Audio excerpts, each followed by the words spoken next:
श्री आदित्यहृदयस्तोत्रम् ततो युद्धपरिश्रान्तं समरे चिन्तया स्थितं रावणं चाग्रतो दृष्ट्वा युद्धाय समुपस्थितं दैवतैश्च समागम्य द्रष्टुमभ्यागतो रणम् उपगम्याब्रवीद्राम मगस्त्यो भगवांस्तदा राम राम महाबाहो शृणु गुह्यं सनातनं येन सर्वा नरीन् वत्स समरे विजयिष्यसे आदित्यहृदयं पुण्यं सर्वशत्रुविनाशनं जयावहं जपं नित्यमक्षयं परमं शिवं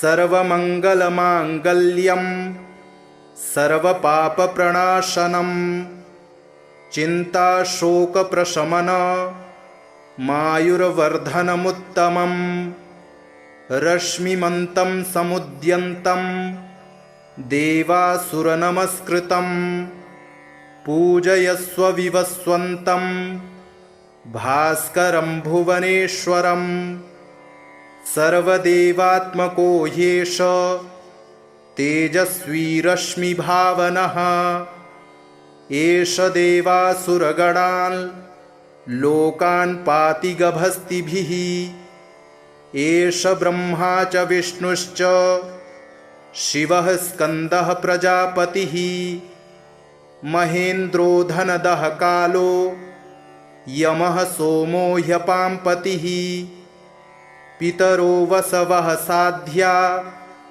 अश्विनौ मरुतो मनुः वायुर्वह्निः प्रजाः प्राण ऋतुकर्ता प्रभाकरः आदित्यः सविता सूर्यः खगः पूषा गभस्तिमान् सुवर्णसदृशो भानुर्हिरण्यरेता दिवाकरः हरिदश्वः सहस्रार्चिः सप्तसप्तिर्मरीचिमान् तिमिरोन्मथनः शम्भुस्त्वष्टा मार्तण्डकोऽंशुमान् हिरण्यगर्भः शिशिरस्तपनोहस्करो रविः अग्निगर्भोदितेः पुत्रः शङ्खः शिशिरनाशनः व्योमनाथस्तमो भेदी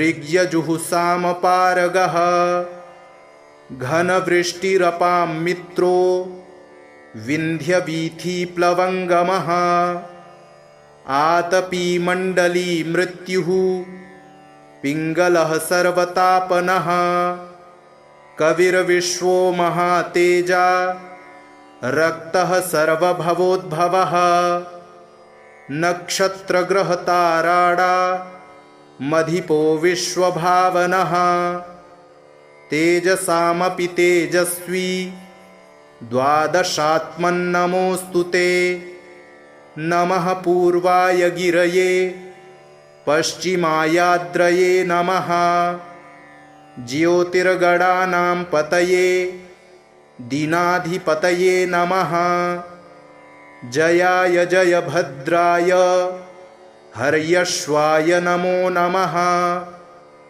नमो नमः सहस्रांशो आदित्याय नमो नमः नम उग्राय वीराय सारंगाय नमो नमः नमः पद्मप्रबोधाय प्रचण्डाय नमोऽस्तु ते ब्रह्मेशानाच्युतेशाय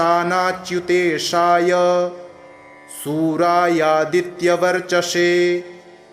भास्वते सर्वभक्षाय रौद्राय वपुषे नमः तमोघ्नाय हिमघ्नाय शत्रुघ्नायामितात्मने कृतघ्नघ्नाय देवाय ज्योतिषां पतये नमः तप्तचामीकराभाय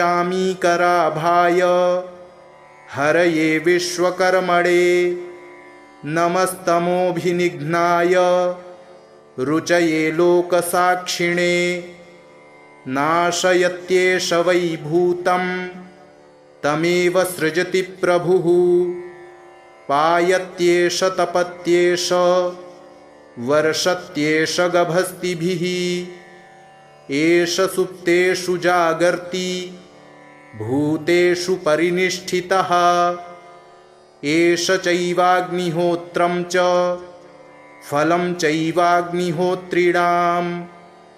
देवाश्च क्रतवश्चैव क्रतूनां फलमेव च यानि कृत्यानि लोकेषु सर्वेषु परमप्रभुः एनमापत्सु कृच्छ्रेषु कान्तारेषु भयेषु च कीर्तयन् पुरुषः कश्चिन् नावसीदति राघव पूजयस्वैनमेकाग्रो देवदेवं जगत्पतिम् एतत्त्रिगुणितं जप्त्वा युद्धेषु विजयिष्यसि अस्मिन् क्षणे महाबाहो रावणं त्वं जहिष्यसि एवमुक्त्वा ततोऽगस्त्यो जगाम स यथागतम् एतच्छ्रुत्वा महातेजा नष्टशोको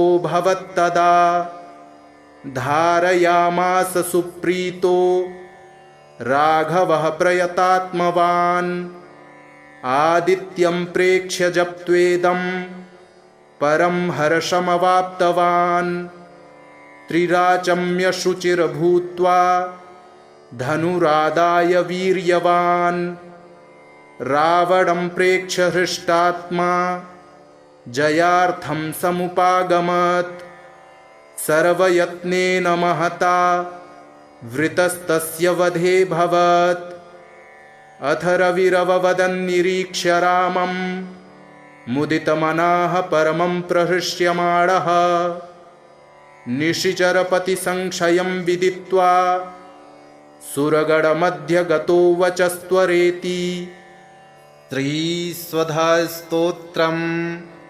ब्रह्मोवाच स्वधोच्चारणमात्रेण तीर्थस्नायी भवेन्नरः मुच्यते सर्वपापेभ्यो वाजपेयफलं लभेत् स्वधा स्वधा स्वधेत्येवं यदि वारत्रयं स्मरेत् श्राद्धस्य फलमाप्नोति कालस्य तर्पणस्य च श्राद्धकाले स्वधा स्तोत्रं यः शृणोति समाहितः लभेत् श्राद्धशतानां च पुण्यमेव न संशयः स्वधा स्वधा स्वधेत्येवं त्रिसन्ध्यं यः पठेन्नरः प्रियां विनीतां स लभेत् साध्वीं पुत्रं गुणान्वितं पितॄणां प्राणतुल्या त्वं द्विजजीवनरूपिणी श्राद्धाधिष्ठात्री देवी च श्राद्धादीनां फलप्रदा बहिर्गच्छ मन्मनसः पितॄणां तुष्टिहेतवे सम्प्रीतये द्विजातीनां गृहीणां वृद्धिहेतवे नित्या त्वं नित्यस्वरूपासि गुणरूपासि सुव्रते आविर्भावस्तिरो भावः सृष्टौ च प्रलये तव ॐ स्वस्तिश्च नमः स्वाहा स्वधा त्वं दक्षिणा तथा निरूपिताश्चतुर्वेदे षट्प्रशस्तश्च कर्मिणां पुरासीस्त्वं स्वधा गोपी गोलोके राधिका सखी धृतोरसि स्वधात्मानं कृतं तेन स्वधा स्मृता इत्येवमुक्त्वा सा ब्रह्मलोके च संसदि तस्थौ च सहसा सद्यः स्वधा साविर्बभूवः तदा पितृभ्यः प्रददौ तामेव कमलाननां तां सम्प्राप्य ययुस्ते च पितरश्च प्रहर्षिताः। स्वधा स्तोत्रमिदं पुण्यं यः शृणोति समाहितः स स्नातः सर्वतीर्थेषु वेदपाठफलं लभेत्। ततो युद्धपरिश्रान्तं समरे चिन्तया स्थितं रावणं चाग्रतो दृष्ट्वा युद्धाय समुपस्थितं दैवतैश्च समागम्य द्रष्टुमभ्यागतो रणम् उपगम्याब्रवीद्राम मगस्त्यो भगवांस्तदा राम राम महाबाहो शृणु गुह्यं सनातनं येन सर्वा नरीन् वत्स समरे विजयिष्यसे आदित्यहृदयं पुण्यं सर्वशत्रुविनाशनं जयावहं जपं नित्यमक्षयं परमं शिवं सर्वमङ्गलमाङ्गल्यं सर्वपापप्रणाशनं चिन्ताशोकप्रशमन मायुर्वर्धनमुत्तमं रश्मिमन्तं समुद्यन्तं देवासुरनमस्कृतं पूजयस्व विवस्वन्तं भास्करं भुवनेश्वरं सर्वदेवात्मको ह्येष तेजस्वी रश्मिभावनः एष देवासुरगणान् लोकान् पाति गभस्तिभिः एष ब्रह्मा च विष्णुश्च शिवः स्कन्दः प्रजापतिः महेन्द्रो धनदः कालो यमः सोमो ह्यपाम्पतिः पितरो वसवः साध्या अश्विनौ मरुतो मनुः वायुर्वह्निः प्रजाः प्राण ऋतुकर्ता प्रभाकरः आदित्यः सविता सूर्यः खगः पूषा गभस्तिमान् सुवर्णसदृशो भानुर्हिरण्यरेता दिवाकरः हरिदश्वः सहस्रार्चिः सप्तसप्तिर्मरीचिमान् तिमिरोन्मथनः शम्भुस्त्वष्टा मार्तण्डकोऽंशुमान् हिरण्यगर्भः शिशिरस्तपनो हस्करो रविः अग्निगर्भोदितेः पुत्रः शङ्खः शिशिरनाशनः व्योमनाथस्तमो भेदी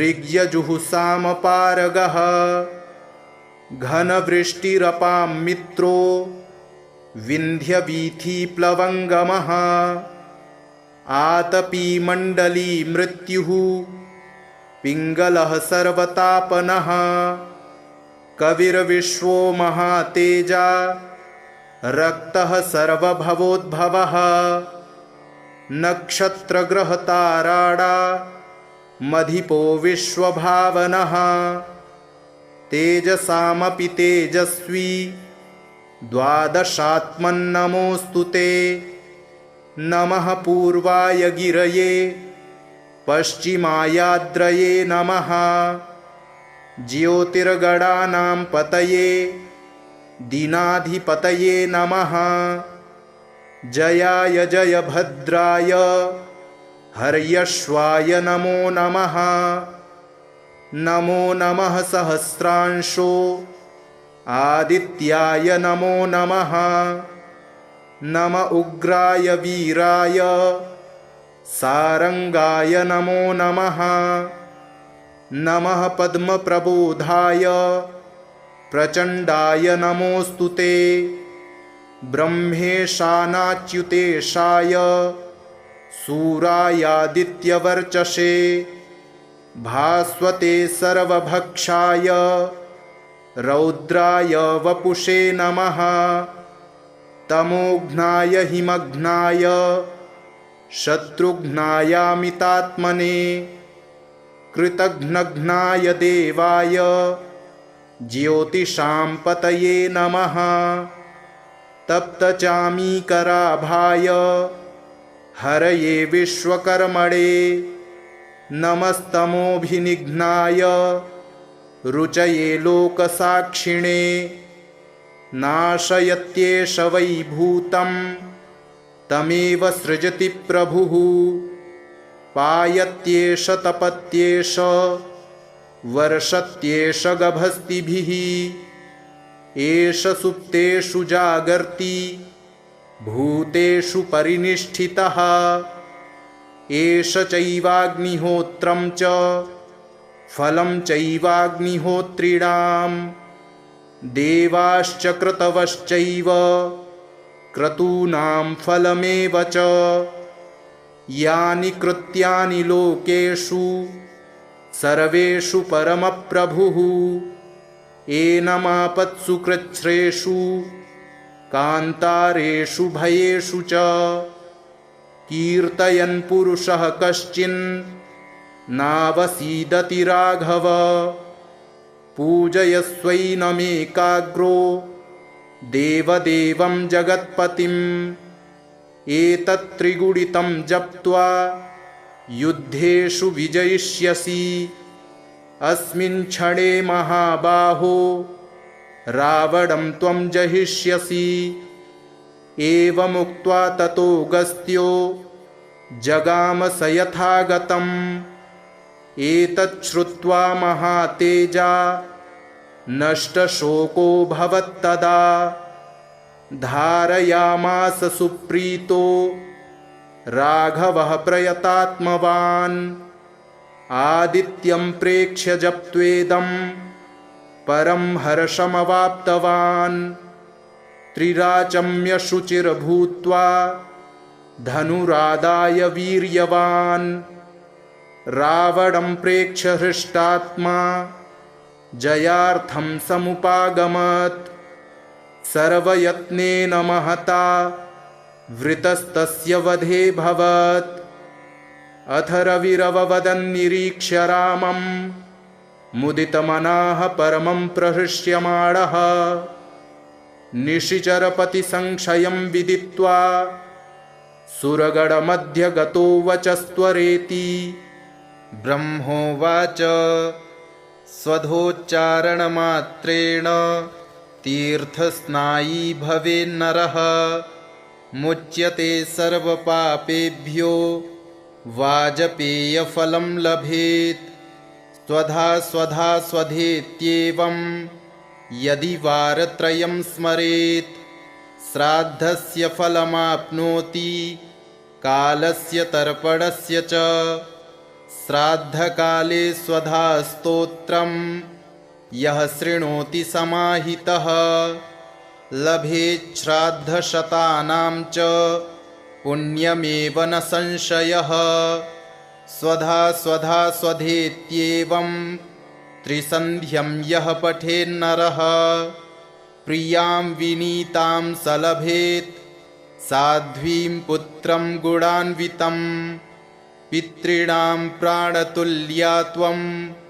द्विजजीवनरूपिणी श्राद्धाधिष्ठात्री देवी च श्राद्धादीनां फलप्रदा बहिर्गच्छ मन्मनसः पितॄणां तुष्टिहेतवे सम्प्रीतये द्विजातीनां गृहीणां वृद्धिहेतवे नित्या त्वं नित्यस्वरूपासि गुणरूपासि सुव्रते आविर्भावस्तिरो भावः सृष्टौ च प्रलये तव ॐ स्वस्तिश्च नमः स्वाहा स्वधा त्वं दक्षिणा तथा निरूपिताश्चतुर्वेदे षट्प्रशस्तश्च कर्मिणां पुरासीस्त्वं स्वधा गोपी गोलोके राधिका सखी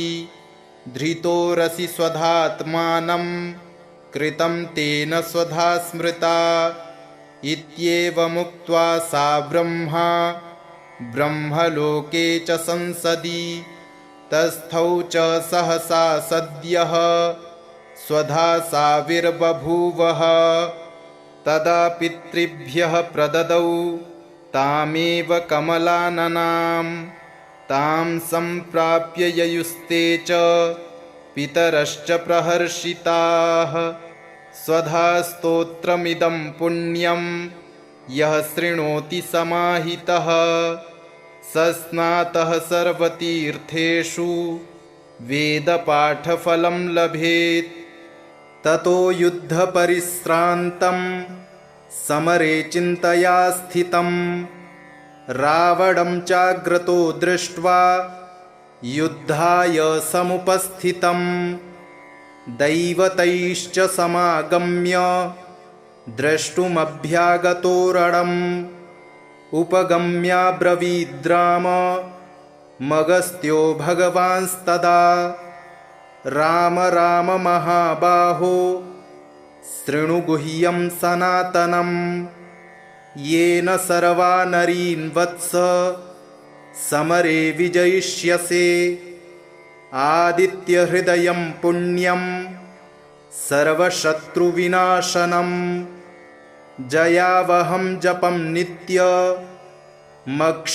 परमं शिवं सर्वमङ्गलमाङ्गल्यं सर्वपापप्रणाशनं चिन्ताशोकप्रशमन मायुर्वर्धनमुत्तमं रश्मिमन्तं समुद्यन्तं देवासुरनमस्कृतं पूजयस्व विवस्वन्तं भास्करं भुवनेश्वरं सर्वदेवात्मको ह्येष तेजस्वी रश्मिभावनः एष देवासुरगणान् लोकान् पाति गभस्तिभिः एष ब्रह्मा च विष्णुश्च शिवः स्कन्दः प्रजापतिः महेन्द्रो धनदः कालो यमः सोमो ह्यपाम्पतिः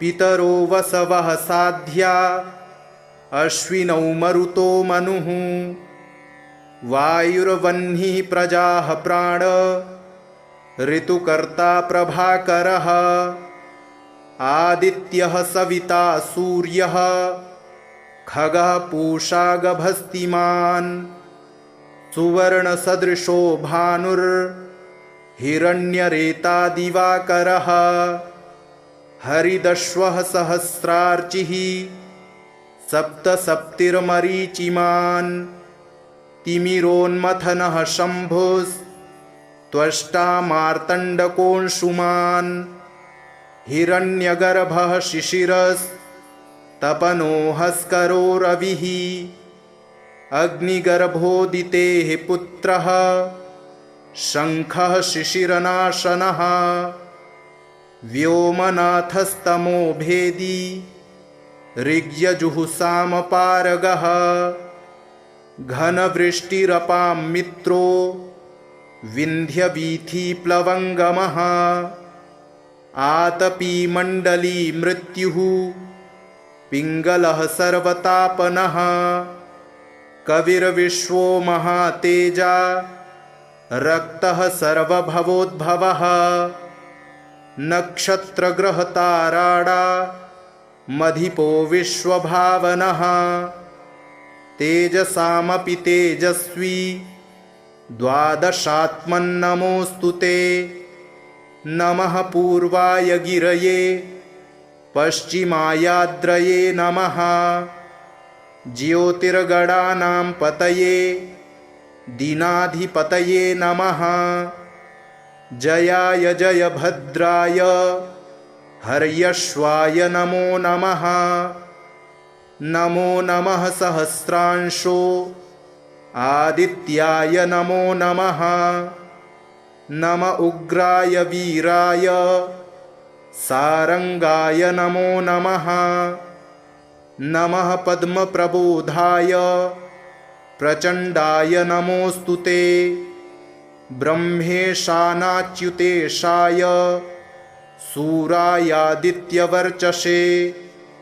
भास्वते सर्वभक्षाय रौद्राय वपुषे नमः तमोघ्नाय हिमघ्नाय शत्रुघ्नायामितात्मने कृतघ्नघ्नाय देवाय ज्योतिषां पतये नमः तप्तचामीकराभाय हरये विश्वकर्मणे नमस्तमोभिनिघ्नाय रुचये लोकसाक्षिणे नाशयत्येष वै भूतं तमेव सृजति प्रभुः पायत्येष तपत्येष वर्षत्येष गभस्तिभिः एष सुप्तेषु जागर्ति भूतेषु परिनिष्ठितः एष चैवाग्निहोत्रं च फलं चैवाग्निहोत्रिणां देवाश्च क्रतवश्चैव क्रतूनां फलमेव च यानि कृत्यानि लोकेषु सर्वेषु परमप्रभुः एनमापत्सु कृच्छ्रेषु कान्तारेषु भयेषु च कीर्तयन् पुरुषः कश्चिन् नावसीदति राघव पूजयस्वैनमेकाग्रो देवदेवं जगत्पतिम् एतत्त्रिगुणितं जप्त्वा युद्धेषु विजयिष्यसि अस्मिन् क्षणे महाबाहो रावणं त्वं जहिष्यसि एवमुक्त्वा ततोऽगस्त्यो जगाम स यथागतम् एतच्छ्रुत्वा महातेजा नष्टशोको भवत्तदा धारयामास सुप्रीतो राघवः प्रयतात्मवान् आदित्यं प्रेक्ष्य जप्त्वेदं परं हर्षमवाप्तवान् त्रिराचम्य शुचिर्भूत्वा धनुरादाय वीर्यवान् रावणं प्रेक्ष्य हृष्टात्मा जयार्थं समुपागमत् सर्वयत्नेन महता वृतस्तस्य वधेऽभवत् अथ रविरववदन्निरीक्ष्य रामं मुदितमनाः परमं प्रहृष्यमाणः निशिचरपतिसंशयं विदित्वा सुरगणमध्यगतो वचस्त्वरेति ब्रह्मोवाच स्वधोच्चारणमात्रेण तीर्थस्नायी भवेन्नरः मुच्यते सर्वपापेभ्यो वाजपेयफलं लभेत् स्वधा स्वधा स्वधेत्येवं यदि वारत्रयं स्मरेत् श्राद्धस्य फलमाप्नोति कालस्य तर्पणस्य च श्राद्धकाले स्वधा स्तोत्रं यः शृणोति समाहितः लभेत् श्राद्धशतानां च पुण्यमेव न संशयः स्वधा स्वधा स्वधेत्येवं त्रिसन्ध्यं यः पठेन्नरः प्रियां विनीतां स लभेत् साध्वीं पुत्रं गुणान्वितं पितॄणां प्राणतुल्या त्वं द्विजजीवनरूपिणी श्राद्धाधिष्ठात्री देवी च श्राद्धादीनां फलप्रदा बहिर्गच्छ मन्मनसः पितॄणां तुष्टिहेतवे सम्प्रीतये द्विजातीनां गृहीणां वृद्धिहेतवे नित्या त्वं नित्यस्वरूपासि गुणरूपासि सुव्रते आविर्भावस्थिरो भावः सृष्टौ च प्रलये तव ॐ स्वस्तिश्च नमः स्वाहा स्वधा त्वं दक्षिणा तथा निरूपिताश्चतुर्वेदे षट्प्रशस्तश्च कर्मिणां पुरासीस्त्वं स्वधा गोपी गोलोके राधिका सखी धृतोरसि स्वधात्मानं कृतं तेन स्वधा स्मृता इत्येवमुक्त्वा सा ब्रह्मलोके च संसदि तस्थौ च सहसा सद्यः स्वधा साविर्बभूवः तदा पितृभ्यः प्रददौ तामेव कमलाननां तां सम्प्राप्य ययुस्ते च पितरश्च प्रहर्षिताः स्वधा स्तोत्रमिदं पुण्यं यः शृणोति समाहितः स स्नातः सर्वतीर्थेषु वेदपाठफलं लभेत् ततो युद्धपरिश्रान्तं समरे चिन्तया स्थितं रावणं चाग्रतो दृष्ट्वा युद्धाय समुपस्थितं दैवतैश्च समागम्य द्रष्टुमभ्यागतो रणम् उपगम्याब्रवीद्राम मगस्त्यो भगवांस्तदा राम राम महाबाहो शृणु गुह्यं सनातनं येन सर्वा नरीन् वत्स समरे विजयिष्यसे आदित्यहृदयं पुण्यं सर्वशत्रुविनाशनं जयावहं जपं नित्यमक्षयं परमं शिवं सर्वमङ्गलमाङ्गल्यं सर्वपापप्रणाशनं चिन्ताशोकप्रशमनमायुर्वर्धनमुत्तमं रश्मिमन्तं समुद्यन्तं देवासुरनमस्कृतं पूजयस्व विवस्वन्तं भास्करं भुवनेश्वरं सर्वदेवात्मको ह्येष तेजस्वी रश्मिभावनः एष देवासुरगणान् लोकान् पाति गभस्तिभिः एष ब्रह्मा च विष्णुश्च शिवः स्कन्दः प्रजापतिः महेन्द्रो धनदः कालो यमः सोमो ह्यपाम्पतिः पितरो वसवः साध्या अश्विनौ मरुतो मनुः वायुर्वह्निः प्रजाः प्राण ऋतुकर्ता प्रभाकरः आदित्यः सविता सूर्यः खगः पूषा गभस्तिमान् सुवर्णसदृशो भानुर्हिरण्यरेता दिवाकरः हरिदश्वः सहस्रार्चिः सप्तसप्तिर्मरीचिमान् तिमिरोन्मथनः शम्भुस्त्वष्टा मार्तण्डकोऽंशुमान् हिरण्यगर्भः शिशिरस्तपनोहस्करो रविः अग्निगर्भोदितेः पुत्रः शङ्खः शिशिरनाशनः व्योमनाथस्तमो भेदी ऋग्यजुःसामपारगः घनवृष्टिरपां मित्रो विन्ध्यवीथीप्लवङ्गमः आतपीमण्डली मृत्युः पिङ्गलः सर्वतापनः कविर्विश्वो महातेजा रक्तः सर्वभवोद्भवः नक्षत्रग्रहताराडा मधिपो विश्वभावनः तेजसामपि तेजस्वी द्वादशात्मन्नमोऽस्तु ते नमः पूर्वाय गिरये पश्चिमायाद्रये नमः ज्योतिर्गणानां पतये दीनाधिपतये नमः जयाय जयभद्राय हर्यश्वाय नमो नमः नमो नमः सहस्रांशो आदित्याय नमो नमः।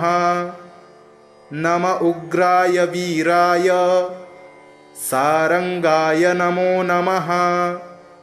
नमः पद्मप्रबोधाय प्रचण्डाय नमोऽस्तुते। ब्रह्मेशानाच्युतेशाय सूरायादित्यवर्चसे भास्वते सर्वभक्षाय रौद्राय वपुषे नमः। तमोघ्नाय हिमघ्नाय शत्रुघ्नायामितात्मने कृतघ्नघ्नाय देवाय ज्योतिषां पतये नमः। तप्तचामीकराभाय हरये विश्वकर्मणे नमस्तमोभिनिघ्नाय रुचये लोकसाक्षिणे। नाशयत्येष वै भूतं तमेव सृजति प्रभुः। पायत्येष तपत्येष वर्षत्येष गभस्तिभिः। एष सुप्तेषु जागर्ति भूतेषु परिनिष्ठितः। एष चैवाग्निहोत्रं च फलं चैवाग्निहोत्रिणाम्। देवाश्च क्रतवश्चैव क्रतूनां फलमेव च। यानि कृत्यानि लोकेषु सर्वेषु परमप्रभुः। एनमापत्सु कृच्छ्रेषु कान्तारेषु भयेषु च। कीर्तयन् पुरुषः कश्चिन् नावसीदति राघव। पूजयस्वैनमेकाग्रो देवदेवं जगत्पतिम्। एतत्त्रिगुणितं जप्त्वा युद्धेषु विजयिष्यसि। अस्मिन् क्षणे महाबाहो रावणं त्वं जहिष्यसि। एवमुक्त्वा ततोऽगस्त्यो जगाम स यथागतम्। एतच्छ्रुत्वा महातेजा नष्टशोको भवत्तदा। धारयामास सुप्रीतो राघवः प्रयतात्मवान्। आदित्यं प्रेक्ष्य जप्त्वेदं परं हर्षमवाप्तवान्। त्रिराचम्य शुचिर्भूत्वा धनुरादाय वीर्यवान्। रावणं प्रेक्ष्य हृष्टात्मा जयार्थं समुपागमत्। सर्वयत्नेन महता वृतस्तस्य वधे भवत्। अथ रविरववदन्निरीक्ष्य रामं मुदितमनाः परमं प्रहृष्यमाणः। निशिचरपतिसंक्षयं विदित्वा सुरगणमध्य गतो वचस्त्वरेति। ब्रह्मोवाच स्वधोच्चारणमात्रेण तीर्थस्नायी भवेन्नरः। मुच्यते सर्वपापेभ्यो वाजपेयफलं लभेत्।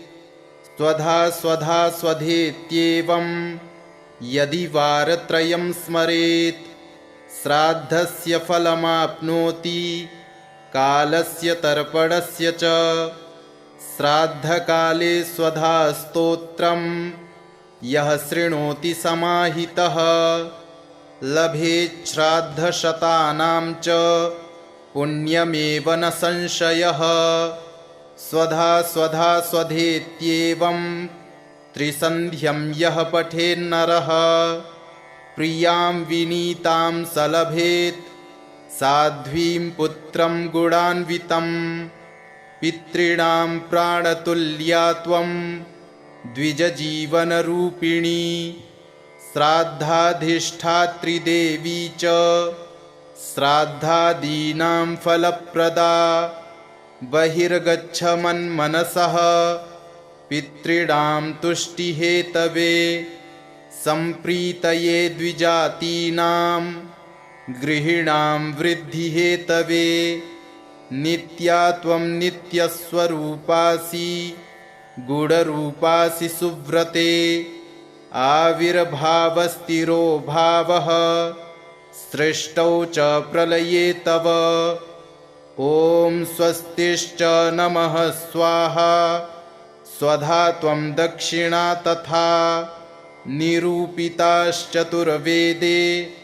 षट्प्रशस्तश्च कर्मिणां पुरासीस्त्वं स्वधा गोपी गोलोके राधिका सखी धृतोरसि स्वधात्मानं कृतं तेन स्वधा स्मृता इत्येवमुक्त्वा सा ब्रह्मलोके च संसदि तस्थौ च सहसा सद्यः स्वधा साविर्बभूवः तदा पितृभ्यः प्रददौ तामेव कमलाननां तां सम्प्राप्य ययुस्ते च पितरश्च प्रहर्षिताः स्वधा स्तोत्रमिदं पुण्यं यः शृणोति समाहितः स स्नातः सर्वतीर्थेषु वेदपाठफलं लभेत्।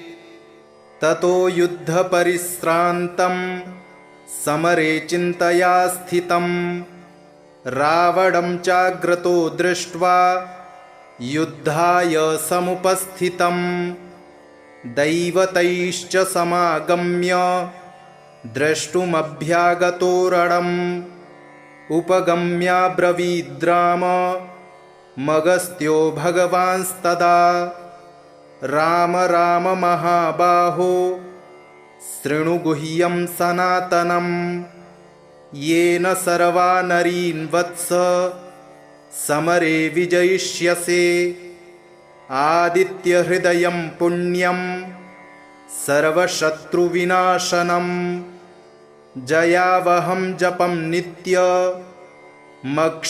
परमं शिवं सर्वमङ्गलमाङ्गल्यं सर्वपापप्रणाशनं चिन्ताशोकप्रशमन मायुर्वर्धनमुत्तमं रश्मिमन्तं समुद्यन्तं देवासुरनमस्कृतं पूजयस्व विवस्वन्तं भास्करं भुवनेश्वरं सर्वदेवात्मको ह्येष तेजस्वी रश्मिभावनः एष देवासुरगणान् लोकान् पाति गभस्तिभिः एष ब्रह्मा च विष्णुश्च शिवः स्कन्दः प्रजापतिः महेन्द्रो धनदः कालो यमः सोमो ह्यपाम्पतिः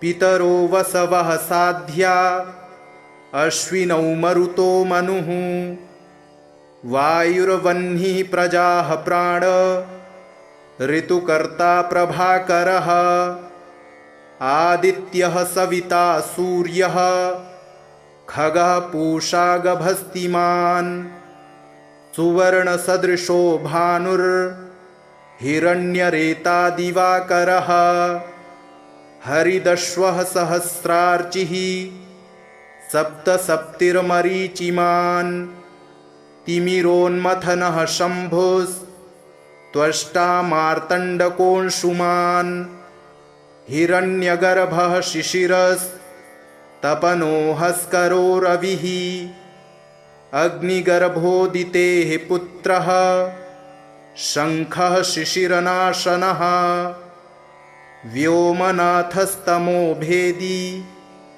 ऋग्यजुःसामपारगः घनवृष्टिरपां मित्रो विन्ध्यवीथीप्लवङ्गमः आतपीमण्डली मृत्युः पिङ्गलः सर्वतापनः कविर्विश्वो महातेजा रक्तः सर्वभवोद्भवः नक्षत्रग्रहताराडा मधिपो विश्वभावनः तेजसामपि तेजस्वी द्वादशात्मन्नमोऽस्तु ते नमः पूर्वाय गिरये पश्चिमायाद्रये नमः ज्योतिर्गणानां पतये दीनाधिपतये नमः। जयाय जयभद्राय हर्यश्वाय नमो नमः। नमो नमः सहस्रांशो आदित्याय नमो नमः। नम उग्राय वीराय सारंगाय नमो नमः। नमः पद्मप्रबोधाय प्रचण्डाय नमोऽस्तुते।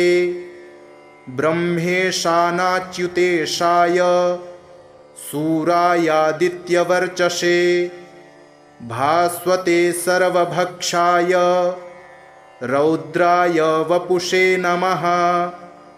तमोघ्नाय हिमघ्नाय शत्रुघ्नायामितात्मने कृतघ्नघ्नाय देवाय ज्योतिषां पतये नमः।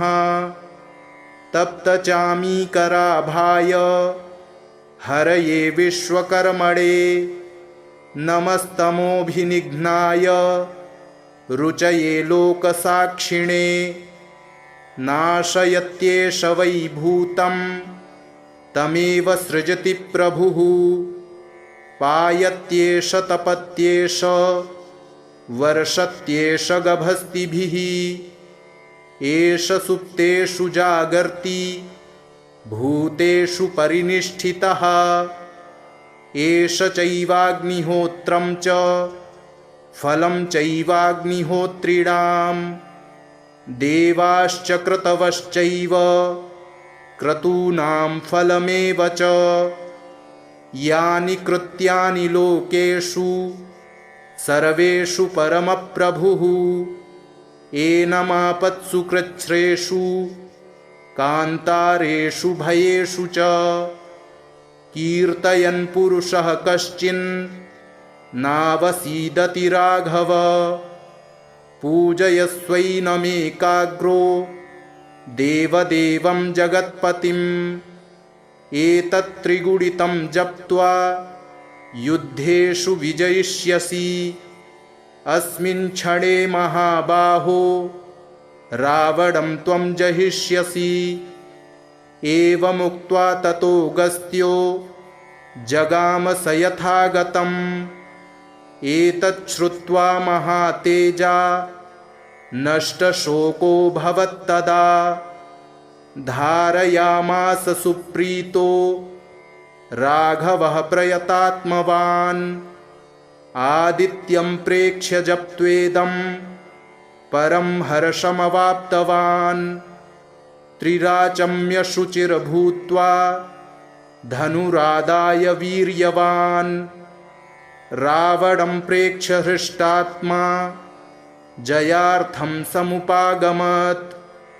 सर्वयत्नेन महता वृतस्तस्य वधेऽभवत्।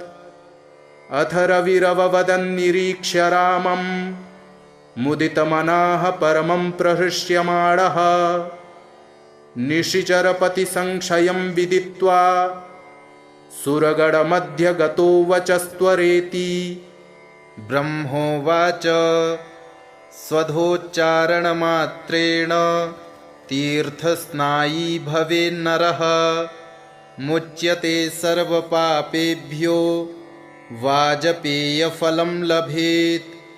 स्वधा स्वधा स्वधेत्येवं यदि वारत्रयं स्मरेत्। श्राद्धस्य फलमाप्नोति कालस्य तर्पणस्य च। श्राद्धकाले स्वधा स्तोत्रं यः शृणोति समाहितः। लभेत् श्राद्धशतानां च पुण्यमेव न संशयः। स्वधा स्वधा स्वधेत्येवं त्रिसन्ध्यं यः पठेन्नरः। प्रियां विनीतां स लभेत् साध्वीं पुत्रं गुणान्वितं। पितॄणां प्राणतुल्या त्वं द्विजजीवनरूपिणी। श्राद्धाधिष्ठात्री देवी च श्राद्धादीनां फलप्रदा। बहिर्गच्छ मन्मनसः पितॄणां तुष्टिहेतवे सम्प्रीतये द्विजातीनां गृहीणां वृद्धिहेतवे नित्या त्वं नित्यस्वरूपासि गुणरूपासि सुव्रते आविर्भावस्तिरो भावः सृष्टौ च प्रलये तव ॐ स्वस्तिश्च नमः स्वाहा स्वधा त्वं दक्षिणा तथा निरूपिताश्चतुर्वेदे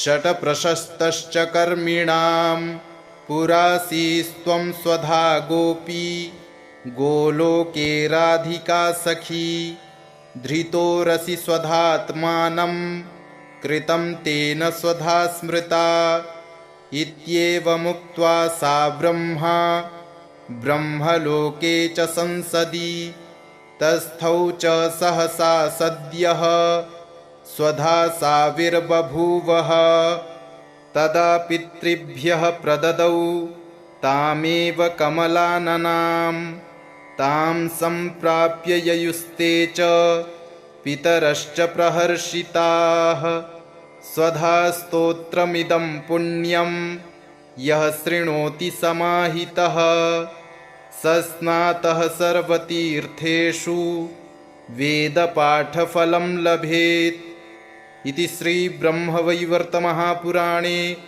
प्रकृतिखण्डे ब्रह्माकृतं स्वधा स्तोत्रं सम्पूर्णम्।